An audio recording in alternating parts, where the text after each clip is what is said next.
બધા જ ગુણો એક જગ્યાએ ગોતવા જશો ને તો નહીં મળે. તમને એમ થાય કોઈ એવો વ્યક્તિ મળે ચોપડીમાં જેટલા ગુણો લખ્યા જેટલાની અંદર હોવા જોઈએ. હવે કોઈ એવી ભાવના કરે કે મને એવું ઝાડ જોઈએ જેમાં કેળું હોય, પપૈયું હોય, ચીકુ હોય, સફરજન હોય અને બધા ફળેમાં ઉગતા હોય, એવું ઝાડ દુનિયામાં મળે? સંભવ જ નથી. એવું વૃક્ષ ન મળે, પણ એક થેલીમાં આ બધા ભેગા કરી શકાય. તો એમ જ બધા ગુણ એકની અંદર હોવા એવો વ્યક્તિ શોધવા નીકળો તો એવો વ્યક્તિ નહીં મળે. પણ આપણી બુદ્ધિને, આપણા મનને એવી થેલી બનાવો કે જ્યાં જ્યાંથી ગુણ મળે એ ભેગા કરતા જાઓ. તો આ મનને એવી થેલી બનાવી શકાય. જળ પાસેથી સ્વચ્છતા, મધુરતા અને વહેતા રહેતા શીખે. માણસના વિચારો વહેતા હોવા જોઈએ. બંધાઈ જાય તો દુર્ગંધ આવવા લાગે. જ્યાં નવા વિચારો મળે એનું ગ્રહણ કરતા જાઓ. આગળ અગ્નિ પાસેથી શીખ્યા તેજસ્વીતા, ઉર્ધ્વગમનતા. અગ્નિ લાકડીમાં અડાડો, નીચી કરો ને લાકડી, તો અગ્નિ તો ઉપર જ જાય.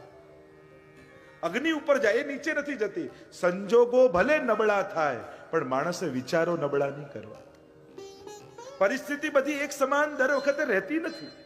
સબદિન હોત ન એક સમાન. દિવસો તો બદલાય છે, સંજોગો બદલાય છે.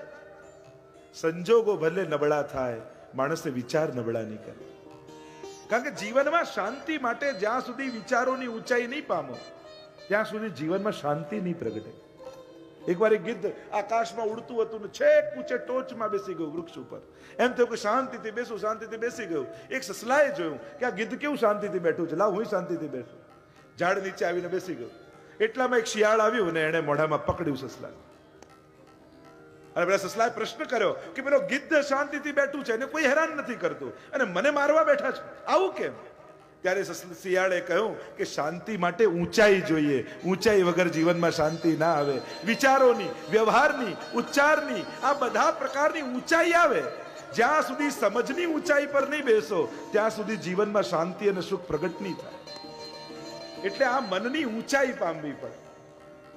તો સંજોગો નબળા ભલે થાય, નિશાન ચૂક માફ, નતાક નીચું નિશાન. ન લાગે તો વાંધો નહીં, પણ જીવનમાં નીચા નિશાન નહીં લગાવે. નબળા વિચાર વાળા વ્યક્તિને જોઈ પોતાના ઉચ્ચ વિચારો છોડી નહીં દેવા. કોઈ કરતું તો છે નહીં, પછી મારે કરવાની શું જરૂર છે? લોકો આવું કરી કરીને પોતાના સત્કર્મો છોડી દે છે. ના, પોતાના સત્કર્મોને વળગી રાખો. સૂર્ય પાસેથી જોયું, ચંદ્રકલા ઘટે છે, વધે છે. ચંદ્ર તો એમ જ રહે છે. સૂર્ય પાસેથી શીખ્યા, દરિયા પાસેથી પાણી લે, પણ એ પોતે નથી રાખતો. વાદળ બનાવીને પાછો સમાજને આપી દે છે વરસાદ રૂપે. એમ સંસારમાંથી કમાઓ, પણ પોતે સંગ્રહી ન રાખતા પાછું સમાજના કલ્યાણમાં ખર્ચી નાખો.